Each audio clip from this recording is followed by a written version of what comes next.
नमस्कार दोस्तों, यूपी चुनाव की कवरेज के दौरान आज मैं मौजूद हूं पश्चिम उत्तर प्रदेश के मुजफ्फरनगर ज़िले की बुढ़ाना विधानसभा के काकड़ा गांव में। मुजफ्फरनगर वो ज़िला जो किसान आंदोलन की बुनियाद कहा जाता है, जहां से सबसे ज़्यादा भागीदारी पश्चिम उत्तर प्रदेश में कहा जाता है कि किसान आंदोलन में इसी ज़िले से हुई है। ज़िले में जो पिछले अगर 6-7 साल का आप इतिहास उठाकर देखेंगे, जो गंगा जमुनी तहज़ीब इस ज़िले की थी, उसके बाद 2013 में यहाँ पर एक हादसा हो जाता है और जो ये समीकरण हैं इस ज़िले के वो पूरी तरह से बदल जाते हैं। 2013 से पहले जो समीकरण और कुछ हुआ करते थे, 2014 के बाद से ये समीकरण पूरी तरह से बदल चुके हैं। जहाँ इस ज़िले को राष्ट्रीय लोक दल यानी कि चौधरी अजीत सिंह और चौधरी चरण सिंह साहब और चौधरी जयंत सिंह का गढ़ माना जाता था, लेकिन आज ये ज़िला एक हॉट स्पॉट बना हुआ है। और किस तरह से इस ज़िले में जो किसान आंदोलन चल रहा है राकेश टिकैत के नेतृत्व में, इस ज़िले में कितना फ़र्क पड़ने वाला है, ये मैं इसी गांव के काकड़ा के लोगों से, कुछ बुज़ुर्ग मेरे साथ में हैं, उन क्या आखिर किसान आंदोलन से और जो किसानों की समस्याएं हैं और जो कृषि कानून को लेकर पिछले 9 महीने से गाज़ीपुर बॉर्डर, टिकरी बॉर्डर और सिंगू बॉर्डर पर देश का किसान जमा हुआ है, उस किसान आंदोलन का मुजफ्फरनगर ज़िले में कितना फ़र्क पड़ेगा, ये खुद मेरे साथ में कुछ किसान हैं। दादा, सबसे पहले आपके पास आना चाहता हूँ, क्या नाम है आपका? राम कुमार जी। 2022 का चुनाव आने वाला है और चूंकि ये सीट जो है किसान बेल्ट भी है, जाट बेल्ट भी है और किसान आंदोलन पर भी बैठे हैं, तो 2022 के चुनाव में किसान आंदोलन का और किसानों की जो मांगी है कृषि कानून को लेकर, कोई इसका असर रहेगा? हाँ जी, पूरा रहेगा, पूरा असर रहेगा। और बुढ़ाना विधानसभा क्षेत्र से तो लगभग लोक दल का ही कैंडिडेट बनेगा। किसान 9 महीने से बॉर्डर पर बैठे हैं अपनी समस्याओं को लेकर, कोई अब तो सरकार की तरफ से बातचीत भी बंद हो चुकी है। ऐसे में किस तरह से आप किसानों की समस्याओं को लेकर कब तक के लिए बैठे रहिएगा? बैठे रहेंगे जब तक यार पार नहीं होने का, जब तक बैठे ही रहेंगे, जब तक ये किसान आंदोलन करते रहेंगे, जब तक गवर्नमेंट इस काले कानून को वापस ना ले ले। जबकि वे कहते हैं कि हम संशोधन को तैयार हैं, ये कहते हैं, हम कहते हैं कि हम संशोधन नहीं, हमें तो बिल्कुल ये निरस्त होने चाहिए। तो जब तक ये चलेगा चलता रहेगा, इसमें कोई बात। राकेश टिकैत, अभी बंगाल में चुनाव हुआ, तब राकेश टिकैत बंगाल जाते हैं और भाजपा के खिलाफ प्रचार करते हैं। अब राकेश टिकैत का हाल में बयान आया कि वो उत्तर प्रदेश के अंदर भी भारतीय जनता पार्टी को सबक सिखाएंगे। तो राकेश टिकैत अगर भाजपा के विरोध में मैदान में उतर जाएं, तब कितना फ़र्क भाजपा के ऊपर पड़ेगा? वो तो आज तो भाजपा के विरोध में ही तो उतर रहे हैं। यूनियन के जो प्रवक्ता हैं राकेश टिकैत, वे आज गवर्नमेंट के विरोध में ही तो धरना प्रदर्शन कर रहे हैं। तो चुनाव में इसका कितना फ़र्क पड़ेगा? चुनाव में तो इस सीट पर तो बहुत ज़्यादा रहेगा, मुजफ्फरनगर ज़िले में तो पूरा रहेगा। अच्छा, मुजफ्फरनगर ज़िला जो है ये कभी किसी टाइम में चौधरी साहब का गढ़ माना जाता था, अजीत सिंह साहब का, उनसे पहले उनके पिताजी भी उसमें रहे हैं। चूँकि जाट मुस्लिम जो समीकरण था इस सीट के ऊपर, इस ज़िले के अंदर मैं कहूँगा, तो वो बहुत ज़्यादा मतलब एक मजबूत किला था चौधरी साहब का।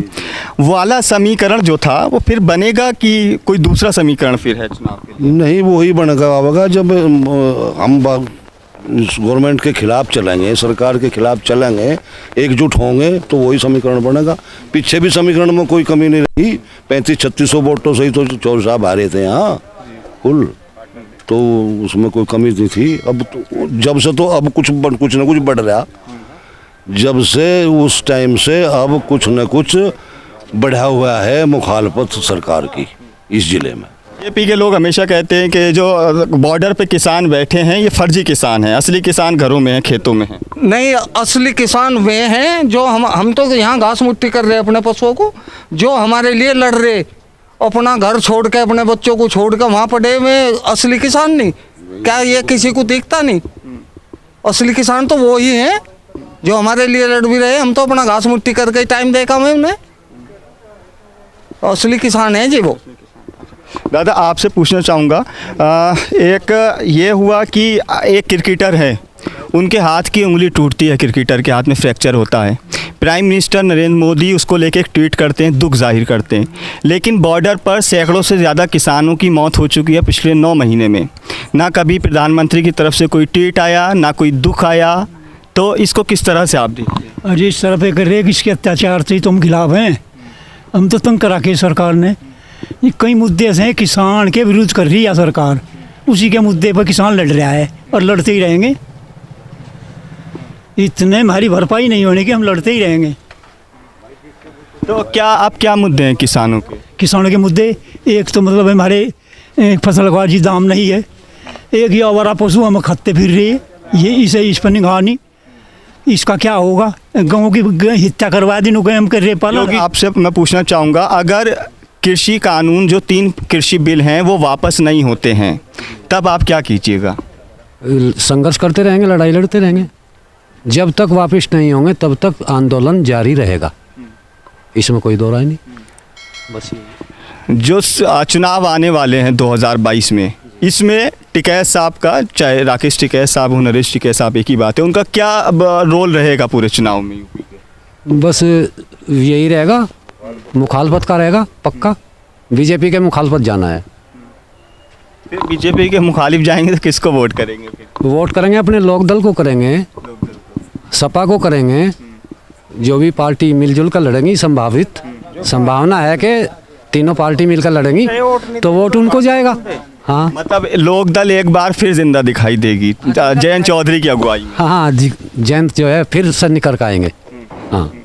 अच्छा दादा, आपसे एक बात मैं पूछना चाहूँगा, क्योंकि आप इनमें सबसे बुज़ुर्ग भी हैं और आपने तो चौधरी साहब का टाइम देखा होगा, बड़े चौधरी साहब का भी, छोटे चौधरी साहब। काफ़ी देखा। तो जो पहले समीकरण थे चौधरी साहब के टाइम की, जो राजनीति थी, किसानों का मसीहा उन्हें कहा जाता था। उसके बाद महेंद्र सिंह टिकैत साहब हुए और कहा जाता था कि जितने आंदोलन हिंदुस्तान के इतिहास में बाबा महेंद्र सिंह टिकैत ने करे हैं, इतने शायद किसी और दूसरे नेता ने नहीं करे हैं। तो अब कुछ सियासत बदली है, राजनीति बदली है तब के दौर में, अब के दौर में? बदल गई, सारी बदल गई।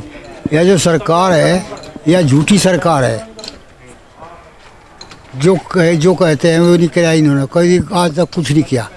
हाँ, मोदी जी प्राइम मिनिस्टर बनने से पहले कहते थे कि हमारी सरकार आई तो किसानों की आमदनी जो है वो हम दोगुनी कर देंगे, तो हुई दोगुनी?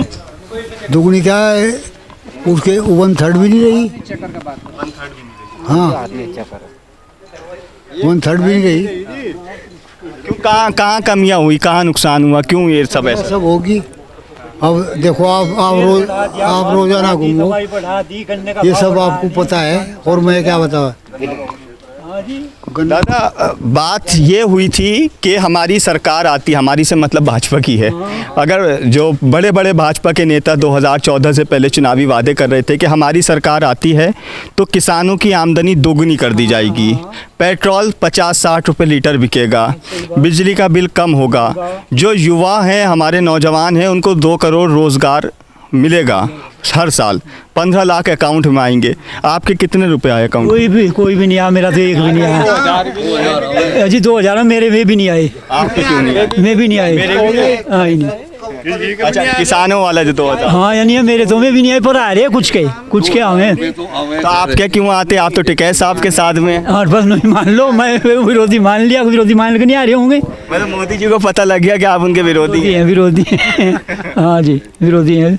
आने वाले चुनाव में फिर आप अब विरोध तो नहीं करेंगे? जी, विरोध तो इन करेंगे। तेल बढ़ा दिया, खाद बढ़ा दिया, कृषि का खर्च तो बढ़ गया, उस पर कीमत बढ़ी नहीं।